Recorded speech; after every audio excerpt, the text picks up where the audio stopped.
إن الحمد لله نحمده ونستعينه ونستغفره ونؤمن به ونتوكل عليه ونعوذ بالله من شرور أنفسنا ومن سيئات أعمالنا من يهده الله فلا مضل له ومن يضلله فلا هادي له وأشهد أن لا إله إلا الله وأشهد أن محمدا عبده ورسوله أما بعد أعوذ بالله السميع العليم من الشيطان الرجيم أفحسبتم أنما خلقناكم عبثا وأنكم إلينا لا ترجعون۔ حضرات گرامی، پہلے تو بہت بڑی مبارکباد جناب حافظ مہتاب صاحب جنہوں نے یہ قرآن پاک یہاں پر سنایا، اور آج الحمدللہ پورا قرآن پاک یہاں پر سنا گیا، مکمل ہوا۔ بہت بڑی خوش قسمتی کی بات ہے، اور ان کے لیے تو سعادت ہے ہی، ساتھ میں ان کے ماں باپ کے لیے بہت بڑی سعادت کی بات ہے۔ اللہ رب العزت نے جنہیں اتنا عمدہ فرزند عطا کیا، اتنا بہترین بیٹا عطا کیا، جس نے قرآن پاک کو یاد کیا اور پھر یہاں پر سنایا، کتنی بڑی فضیلت ہے۔ ماں باپ تو دنیا سے چلے جائیں گے، لیکن یہ صدقہ جاریہ باقی رہے گا۔ یہ اولاد اور پھر اولاد جو بھی نیک کام کرے گی، یہ سارے صدقہ جاریہ باقی رہے۔ تو میں درخواست کرنا چاہتا ہوں سب سے پہلے اپنے بھائیوں سے، جن کے بچے ہیں یا جن کی شادی ہونے والی ہے، وہ عزم کریں، اور جن کے بچے ہیں وہ یہ ارادہ کریں کہ اپنے بچوں کو حافظ قرآن بنائیں۔ قرآن پاک جو سینے کے اندر محفوظ ہو جائے تو کیا کہنے۔ یہ اللہ کی ایسی نعمت ہے کہ اس کا بدلہ جب اللہ کے ہاں ملے گا اس وقت سمجھ میں آئے گا، ابھی دنیا میں اس کا اندازہ بھی نہیں کیا جا سکتا۔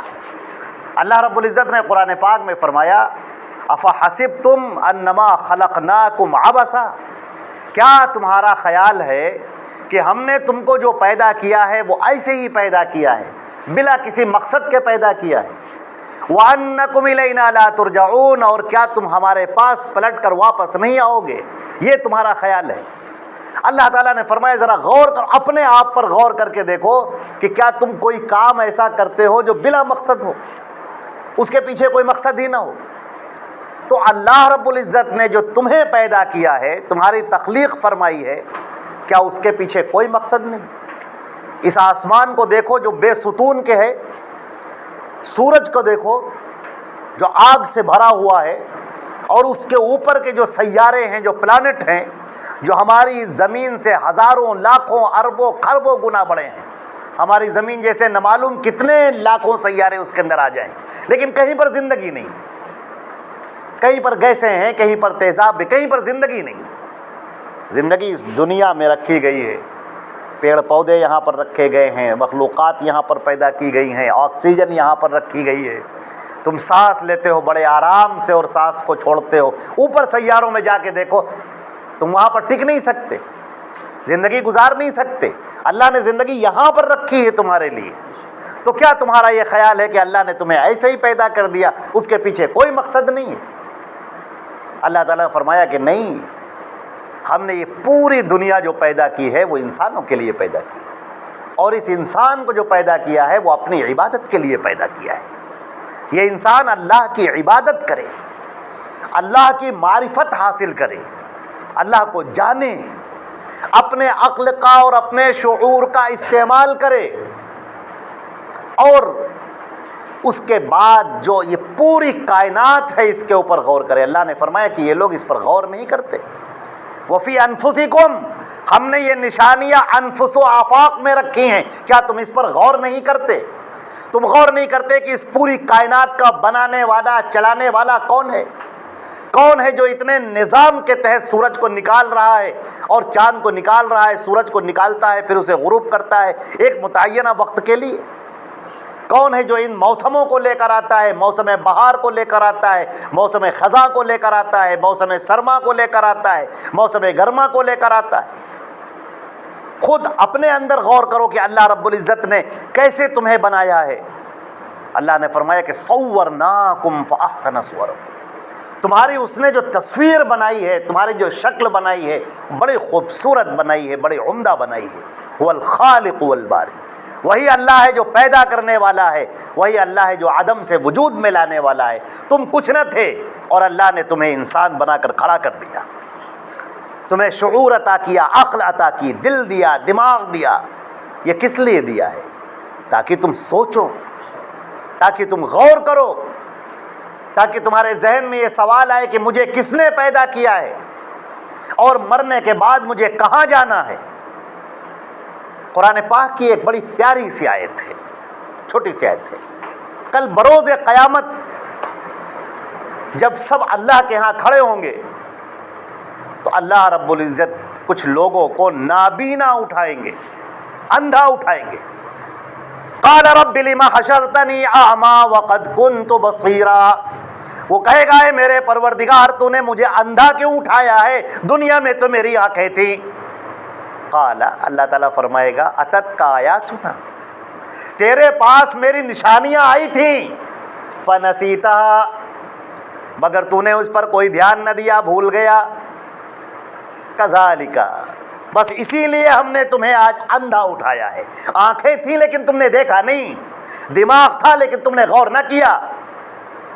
تم دنیا جہان کے معاملات کو طے کرتے تھے، سچ اور جھوٹ کا پتہ لگاتے تھے، اصلی نقلی کی پہچان رکھتے تھے، بڑے دماغ دار تھے، لیکن دین کے معاملے میں آ کر تمہارے دماغ کا پہیہ پنچر ہو گیا تھا. اس وقت تمہاری سمجھ میں کچھ نہ آیا. پھر تم پتھروں کے آگے سجدے کرنے لگے، پیڑوں کے آگے سجدے کرنے لگے، دریاؤں سے مانگنے لگے. جو لوگ اس دنیا سے جا چکے، مر چکے، ان کو تم پکارنے لگے، وہاں پر کھڑے ہو کر اپنی پیشانیوں کو رگڑنے لگے. اور تمہاری عقل کہاں چلی گئی تھی؟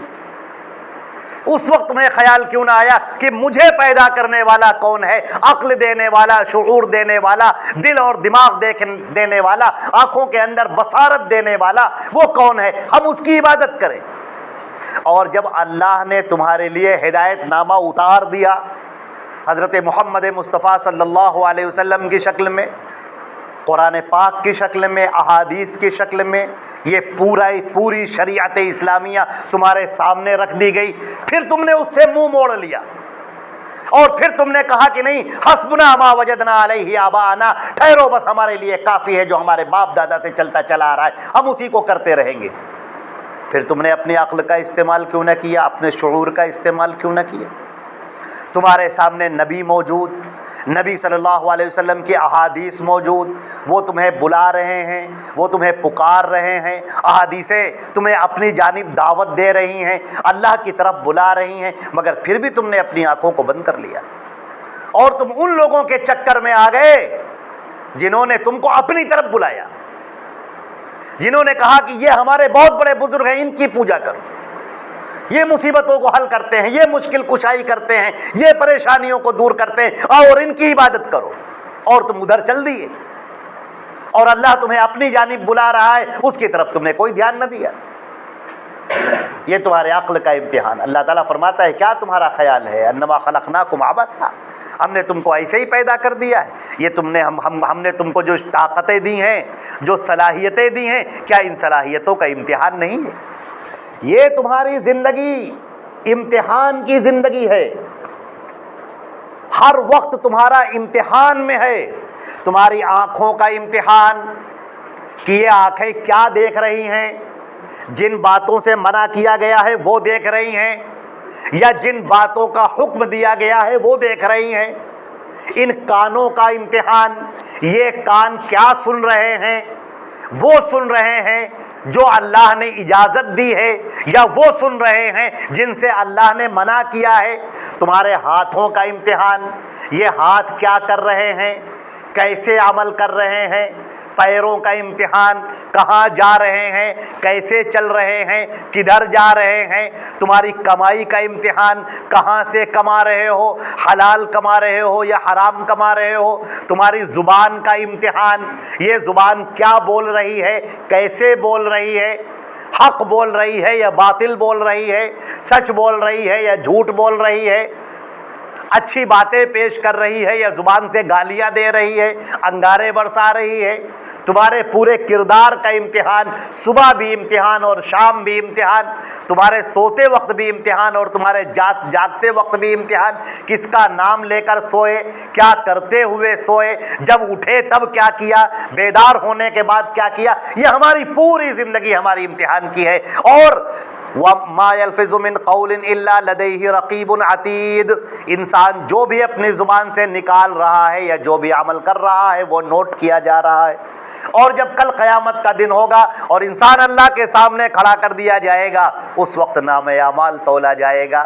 فَمَن يَعْمَلْ مِثْقَالَ ذَرَّةٍ خَيْرًا يَرَهُ، اور اگر کسی نے ایک رائی کے دانے کے برابر بھی نیکی کی ہوگی، آج اسے پالے گا۔ وَمَن يَعْمَلْ مِثْقَالَ ذَرَّةٍ شَرًّا يَرَهُ، اور اگر ایک رائی کے دانے کے برابر بھی اس نے شر کیا ہوگا، وہ بھی وہاں پر موجود ہوگا، وہ بھی لکھا ہوگا۔ وہ کہے گا، حیرت زدہ ہوگا، جو فرمایا گیا سورہ کہف کے اندر، لا یغادر صغیرۃ ولا کبیرۃ الا احصاها، ارے کیا ہو گیا ہے اس کتاب کو، کیسی ہے یہ کتاب، چھوٹی بڑی ہر چیز اس کے اندر لکھی ہوئی ہے۔ وہ کام جو ہم نے چھپ کے کیے، کوئی دیکھنے والا نہیں تھا، اکیلے میں کیے، تنہائی میں کیے، وہ بھی وہاں پر لکھا ہوا ہے۔ اللہ تعالیٰ فرمائیں گے کلہم آتیہ یوم القیامۃ فردا، کل ہر ایک تنہا ہمارے سامنے کھڑے ہو کر حساب دے رہا ہو۔ اللہ نے فرمایا وَأَمَّا مَنْ خَافَ مَقَامَ رَبِّهِ وَنَهَى النَّفْسَ عَنِ الْهَوَىٰ فَإِنَّ الْجَنَّةَ هِيَ الْمَأْوَىٰ، جو اپنے رب کے سامنے کھڑا ہونے سے ڈر گیا، اللہ کے سامنے کھڑے ہو کر امتحان دینے سے ڈر گیا اور اپنے نفس کو روک لیا خواہشات نفس پر عمل کرنے سے، تو جنت اس کا ٹھکانہ ہوگا۔ یہ نفس جو ہے، شیطان اس کو بہت بھڑکاتا ہے، ہمیشہ گناہوں کی طرف کھینچ کر لے کر جاتا ہے، بڑی لذتیں پیدا کرتا ہے گناہوں کے اندر۔ جس نے اس دل کے اوپر قابو پا لیا، جس نے اپنے اس دل کو کنٹرول کرنا سیکھ لیا، اپنے نفس کو مارنا سیکھ لیا، خواہشات نفس پر قابو پانا سیکھ لیا، فَإِنَّ الْجَنَّةَ هِيَ الْمَأْوَىٰ، تو جنت اس کا ٹھکانہ ہے، ابد الآباد کی جنت اس کا ٹھکانہ ہے۔ ایک شاعر کہتا ہے، نہنگ کہتے ہیں مگرمچھ کو، نہنگو اژدہا و شیر نر مارا تو کیا مارا، نہنگو اژدہا و شیر نر مارا تو کیا مارا، بڑے موذی کو مارا، نفس امارہ کو گر مارا۔ اس نفس کو اگر کسی نے قابو کرنا سیکھ لیا اور شیطان مردود کے بچھائے ہوئے جال سے اپنے آپ کو بچانا سیکھ لیا، فَإِنَّ الْجَنَّةَ هِيَ الْمَأْوَىٰ، تو جنت اس کا ٹھکانہ ہے۔ اللہ کے نبی صلی اللہ علیہ وسلم کی بات کو ماننا۔ اللہ کے نبی صلی اللہ علیہ وسلم نے فرمایا، لا یؤمن احدکم، تم میں سے کوئی اس وقت تک ایمان والا ہو ہی نہیں سکتا، حتی اکون احب الیہ من نفسہ ومالہ وولدہ والناس اجمعین، یہاں تک کہ میں اس کے نزدیک اس کے مال، اس کے نفس، اس کی آل، اس کے اولاد، یہاں تک کہ تمام لوگوں سے زیادہ میں محبوب ہو جاؤں۔ یہ نفس روکتا ہے نبی کریم صلی اللہ علیہ وسلم کی باتوں پر عمل کرنے سے۔ شیطان کے ہرکارے لگے ہوئے ہیں، بڑے بڑے دجال لگے ہوئے ہیں، دھوکہ دینے والے، فراڈیے، ایسے دجال جو لمبی داڑھیاں رکھا کر تمہارے سامنے آتے ہیں، جو عمامہ پہن کر تمہارے سامنے آتے ہیں، سرما لگا کر تمہارے سامنے آتے ہیں، ہاتھ میں تسبیح لے کر تمہارے سامنے آتے ہیں، اور ان دجالوں کی پوری کوشش یہ ہے کہ تم مسلمانوں اللہ کے نبی صلی اللہ علیہ وسلم کے طریقے سے ہٹ جاؤ، باقی تم کسی بھی طرف جاؤ، اس سے کوئی مطلب نہیں، اللہ کے نبی کا طریقہ نہ آنے پائے، سنت نبوی تمہارے اندر نہ آنے پائے۔ جہاں تم نے قرآن پاک پڑھنا شروع کیا، تب تو توحید تمہاری مضبوط ہو جائے گی، توحید تو دلوں میں اترتی ہوئی چلی جائے گی، لہذا تم کو روک دیا جائے، خبردار قرآن پاک مت پڑھنا۔ اگر تم نے حدیثوں کو پڑھنا شروع کر دیا، اپنی آنکھوں سے دیکھنا شروع کر دیا کہ اللہ کے رسول نے کیا فرمایا ہے، تب تو تمہاری زندگیوں میں انقلاب آ جائے گا۔ لہٰذا ایسے مولوی آئیں گے، ایسے لوگ آئیں گے تمہارے سامنے، ڈگڈگی بجانے والے اور بڑا بھیس بدل کرانے والے، بڑے آنکھوں سے آنسو بہانے والے، اور بڑی عمدہ میٹھی چاشنی والی گفتگو کرنے والے، اور تم سے یہ کہیں گے جو قرآن اور حدیث پڑھے گا وہ گمراہ ہو جائے گا، لہٰذا لوگوں قرآن اور حدیث نہ پڑھو، میری سنو، یہ بہت بڑے مولانا ہیں، ان کی باتیں سنا کرو، یہ بہت بڑے مولانا ہیں، ان کی کتابیں پڑھا کرو، لیکن تم قرآن مت پڑھا کرو، حدیث مت پڑھا کرو۔ اللہ تعالیٰ فرماتا ہے کہ افلا یتدبرون القرآن ام علی قلوب اقفالها، کیا بات ہے کہ یہ لوگ قرآن پاک نہیں پڑھتے ہیں، کیا ان کے دلوں کے اوپر تالے لگے ہوئے ہیں؟ اللہ تعالیٰ فرماتا ہے کہ ہم نے قرآن پاک اتارا ہی اس لیے ہے تاکہ لوگ اس پر غور کریں۔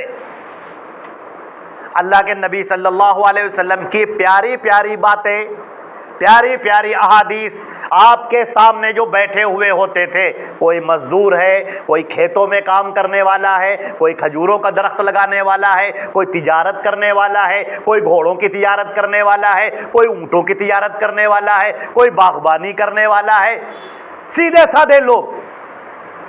کچھ تو ایسے بھی ہیں جو لکھنا پڑھنا ہی نہیں جانتے اور اللہ کے نبی کے سامنے بیٹھے ہیں اور اللہ کے پیارے رسول کے حدیثوں کو سنتے ہیں اور ان کی زندگیاں ایمان سے منور ہو جاتی ہیں۔ وہ اللہ کے رسول کی باتوں کو سن لیتے ہیں اور عمل کرنے پر لگ جاتے ہیں اور ان کی زندگی کامیاب ہو جاتی ہے۔ اور ہمارا معاملہ یہ ہے کہ یہاں لوگوں کو روک دیا گیا، خبردار حدیثیں نہ پڑھنا، خبردار قرآن پاک نہ پڑھنا۔ کتنے افسوس کی بات ہے، یہ فتنوں کا دور ہے۔ ایسے لوگ تمہیں ملیں گے جو تمہیں روکنے والے ہوں گے۔ کیوں؟ تاکہ تم محمد مصطفیٰ صلی اللہ علیہ وسلم کی پیروی کرنے والے نہ بن جاؤ۔ مجھے ایک واقعہ یاد آیا، حضرت عمر فاروق رضی اللہ تعالیٰ عنہ کے دور کا ہے۔ ایک مرتبہ ایک یہودی کا اور ایک مسلمان منافق تھا، اس کا کچھ جھگڑا ہو گیا کسی زمین کو لے کر۔ یہودی اور وہ منافق، جو بظاہر تو مسلمان تھا، نام اس کا مسلمانوں والا تھا۔ یہودی نے کہا کہ ایسا ہے، یہودی حق پر تھا، زمین اسی کی تھی اور قبضہ اس نے کر رکھا تھا۔ تو اس یہودی نے کہا چلو ایسا ہے کہ جو تمہارے نبی ہیں محمد صلی اللہ علیہ وسلم، وہ جو فیصلہ کر دیں گے وہ ہم تم مان لیں گے۔ اس نے کہا ٹھیک ہے چلو۔ اب وہ اللہ کے نبی صلی اللہ علیہ وسلم کے پاس میں آیا یہودی اور وہ مسلمان منافق بھی، اور دونوں نے اپنا اپنا مقدمہ پیش کیا۔ اللہ کے نبی صلی اللہ علیہ وسلم انصاف کرنے والے، وہ انصاف نہیں کریں گے تو کون کرے گا؟ انہوں نے دونوں کی باتیں سنی اور یہودی کے حق میں فیصلہ دے دیا کہ نہیں، زمین تو یہودی کی۔ اب وہ وہاں سے باہر نکلا اور کہنے لگا وہ منافق کہ سنو، یہ فیصلہ تھوڑا کچھ صحیح نہیں ہوا، وہ ہماری بات اللہ کے رسول سمجھ نہیں پائے۔ تو اس نے کہا پھر؟ ارے اب اس عدالت کے علاوہ کون سی عدالت ہے جہاں جایا جائے؟ اس نے کہا ابھی ایک اور ہیں، چلتے ہیں عمر فاروق کے پاس، ان سے فیصلہ کراتے۔ اور اس کے ذہن میں کیا تھا کہ عمر فاروق تو بڑے سخت ہیں کفار اور مشرکین کے لیے، وہ تو مسلمانوں کا بڑا سپورٹ کرتے ہیں، جب ہم ان کے پاس جائیں گے تو ہمارا سپورٹ کریں گے وہ، اور وہ بتا دیں گے کہ نہیں زمین اسی کی ہے، یہودی کو چھوڑو۔ لہذا اس نے کہا کہ ان کے پاس چلیں گے۔ اس نے کہا کہ ہمیں بالکل یقین ہے کہ وہ بھی صحیح فیصلہ کریں گے، چلیے۔ اب وہ دونوں وہاں پر پہنچے، کہا حضرت عمر فاروق رضی اللہ تعالیٰ عنہ کے پاس۔ حضرت عمر فاروق رضی اللہ تعالیٰ عنہ نے دونوں کی باتیں سنی، اور بات کرتے کرتے، یہودی بڑی چالاک قوم ہے، بہت چالاک ہے، بات کرتے کرتے یہودی نے کہا کہ اور ہاں ایسا بھی ہوا تھا کہ ہم محمد صلی اللہ علیہ وسلم کے پاس گئے تھے، انہوں نے میرے حق میں فیصلہ کر دیا، مگر یہ تیار نہیں تھا تو ہم آپ کے پاس آ گئے۔ انہوں نے کہا کیا کہا؟ تم میرے نبی محمد صلی اللہ علیہ وسلم کے پاس سے ہو کر فیصلہ کرا کے یہاں آ رہے ہو؟ کہا انہوں نے تو میرے حق میں فیصلہ کر دیا۔ انہوں نے کہا تم کیا کہتے ہو؟ اس نے کہا ارے وہ بات یہ ہے کہ وہ سمجھ نہیں پائے تھے معاملے کو، اور وہ تھوڑا جلدی میں تھے، تو ہم نے سوچا آپ کو سمجھا دیں معاملے کو کیا ہے۔ انہوں نے کہا بہت اچھا کیا، چلے آئے ہمارے پاس بڑی فرصت ہے بات کو سننے کی، ایسا کرو رکو ابھی ہم فیصلہ کرتے ہیں۔ اس کے بعد وہ گئے گھر کے اندر اور اپنی تلوار نکالی اور تلوار لے کر آئے اور آتے ساتھ ہی اس منافق کی گردن اڑا دی اور کہا کہ جو محمد مصطفیٰ کا فیصلہ نہیں مانتا یہی میرا فیصلہ ہے۔ اب تو صاحب مدینے میں ہنگامہ ہو گیا، لوگ کہنے لگے ارے صاحب ایک مسلمان کی گردن مار دی، ارے بتاؤ یہ عمر فاروق کو ہو کیا گیا ہے، ایک مسلمان کی گردن مار دی۔ اب یہ معاملہ جب شور شرابے کے ساتھ پہنچا، اللہ کے نبی صلی اللہ علیہ وسلم کے پاس پہنچا، تو آپ بھی تشویش میں پڑ گئے کہ یہ معاملہ کیا ہوا؟ ارے بھائی ایسا کون فیصلہ کرتا ہے کہ اٹھائیو گردن مار دی؟ ابھی یہ اللہ کے نبی صلی اللہ علیہ وسلم اور صحابہ کرام یہ بیٹھے ہوئے باتیں کر رہے تھے کہ ہوا کیا، معاملہ کیا ہوا۔ اللہ کے نبی صلی اللہ علیہ وسلم پر آیتیں نازل ہوتی ہیں، فَلَا وَرَبِّكَ لَا يُؤْمِنُونَ حَتَّى يُحَكِّمُوكَ فِي مَا شَجَرَ بَيْنَهُمْ۔ اللہ کی قسم وہ مومن ہو ہی نہیں سکتا جو آپس کے جھگڑوں میں آپ کو اے نبی اپنا حکم نہ مان لے، وَيُسَلِّمُ تَسْلِيمًا، اور اپنی گردن بالکل آپ کے آگے جھکا دے۔ اب کوئی فارورڈ کا سوال نہیں ہے، کرے نہ کرے کرے نہ کرے، کوئی سوال نہیں ہے۔ وہ اللہ نے فیصلہ کر دیا، وہ مومن تھا ہی نہیں، وہ جس کی گردن ماری گئی وہ مومن تھا ہی نہیں، قصاص کی کوئی بات ہی نہیں کی جائے گی۔ انہوں نے جو فیصلہ کیا بالکل صحیح فیصلہ کیا۔ اے میرے عزیزو، آج حضرت عمر فاروق رضی اللہ تعالیٰ عنہ کا یہ معاملہ آج ہر مسلمان کے سامنے ہے۔ ہر مسلمان آنکھ کھول کر دیکھے، اللہ کے نبی صلی اللہ علیہ وسلم کی پیاری پیاری روشن واضح صحیح احادیث آنے کے بعد آدمی یہ کہتا ہے کہ میرے امام کا قول ہے، یہ تو میرے مفتی صاحب کا قول ہے، یہ میرے دارالعلوم کا فتویٰ ہے، یہ میرے مسلک میں نہیں ہے، یہ فلاں کتاب میں لکھا ہے، یہ فلاں موٹی کتاب میں لکھا ہے، یہ اتنے علماء نے اس پر فیصلہ کیا ہے۔ اللہ کے رسول کا قول ایک طرف، فلا وربک لا یؤمنون، تمہارے رب کی قسم ہرگز نہیں، وہ مومن ہو ہی نہیں سکتا جو آپ کو اے نبی اپنا فیصل نہ مان لے۔ فیما شجر بینہم، آپس میں جو بھی جھگڑا ہو جائے، جو بھی معاملات ہو جائیں، ان تمام معاملات میں، گھر کے معاملات ہوں، خاندان کے معاملات ہوں، رشتے کے معاملات ہوں، زراعت کے معاملات ہوں، سیاست کے معاملات ہوں، آپس کے رشتہ داری کے معاملات ہوں، نکاح کے معاملات ہوں، طلاق کے معاملات ہوں، وراثت کے معاملات ہوں، نماز کے معاملات ہوں، روزے کے معاملات ہوں، جنازے کے معاملات ہوں، غرض زندگی کے جتنے شعبے ہیں، تمام شعبوں میں جو اللہ کے نبی کے فیصلے کو نہ مانے، اللہ کی قسم اللہ فرماتا ہے کہ وہ مومن نہیں ہو سکتا۔ عزیزان محترم، اللہ کے نبی صلی اللہ علیہ وسلم کا یہ قول، لا یؤمن احدکم، تم میں سے کوئی اس وقت تک ایمان والا نہیں ہو سکتا حتی اکون احب الیہ، جب تک کہ میں اس کے نزدیک محبوب نہ ہو جاؤں، اس کے مال سے زیادہ، اس کے نفس سے زیادہ، اس کے آل اولاد سے زیادہ، والناس اجمعین، تمام لوگوں سے زیادہ۔ آج عزیزان محترم، ہمیں اس معیار کو اپنے سامنے رکھنا ہے اور اللہ کے سامنے کھڑے ہونے سے ڈرنا ہے۔ ہمارا ہر معاملہ قرآن اور حدیث کے مطابق ہونا چاہیے، ہمارا ہر زندگی کا معاملہ اللہ کے نبی کے فیصلے کے مطابق ہونا چاہیے۔ آج ہم زندہ ہیں، کل ہم مر جائیں گے، یہ زندگی آج ہے کل ختم ہو جائے گی، اور ہم اللہ کے سامنے کھڑے ہوں گے۔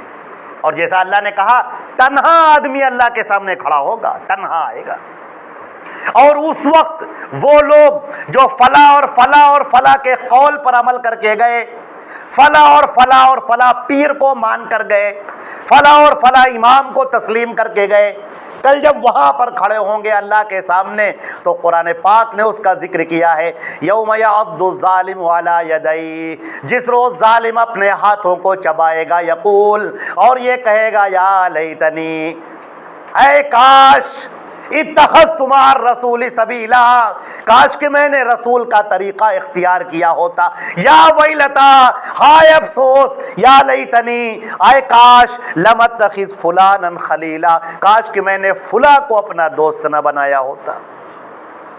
کتنی واضح بات ہے، دو دو چار کی طرح، ادھر اللہ کے رسول کا فیصلہ اور ادھر بہت سارے فتوے، بہت سارے اقوال، بہت سارے تقریریں، بہت سارے بیانات، اور ادھر اللہ کے رسول کی حدیث ایک طرف۔ رخ روشن کے آگے شمع رکھ کر وہ یہ کہتے ہیں، ادھر جاتا ہے دیکھیں یا ادھر پروانہ آتا ہے۔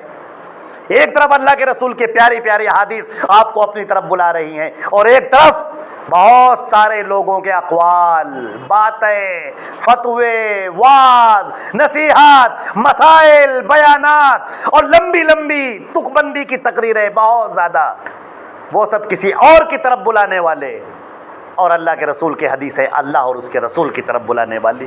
فیصلہ آپ کا، آپ کے ہاتھوں میں ہے کہ جانا کدھر ہے۔ اللہ رب العزت ہم کو اور آپ کو اللہ اور اس کے رسول کی باتوں پر عمل کرنے والا بنائے، اس زندگی کو بھی کامیاب بنا دے اے اللہ، اور آخرت کی زندگی کو بھی کامیاب بنا دے اے اللہ۔ جب ہماری موت آئے تو ایمان پر موت آئے، اور جو ہم زندگی گزارے وہ اسلام پر زندگی گزارے اے اللہ۔ کل جب ہم آپ کے سامنے کھڑے ہوں تو ہمارے اعمال مقبول ہوں، ہمارے اعمال سنت کے مطابق ہوں، ہمارے اعمال نبی کریم صلی اللہ علیہ وسلم کے بتائے ہوئے طریقے کے مطابق ہوں۔ کل اس وقت یہ نہ کہہ دیا جائے کہ تمہارے یہ اعمال قابل قبول نہیں، اس لیے کہ یہ محمد مصطفیٰ کی لائی ہوئی شریعت کے مطابق نہیں۔ اے اللہ ہم کو سب کو بچا لے اور ایمان پر خاتمہ فرما۔ وآخر دعوانا الحمدللہ رب العالمین، والسلام علیکم ورحمۃ اللہ وبرکاتہ۔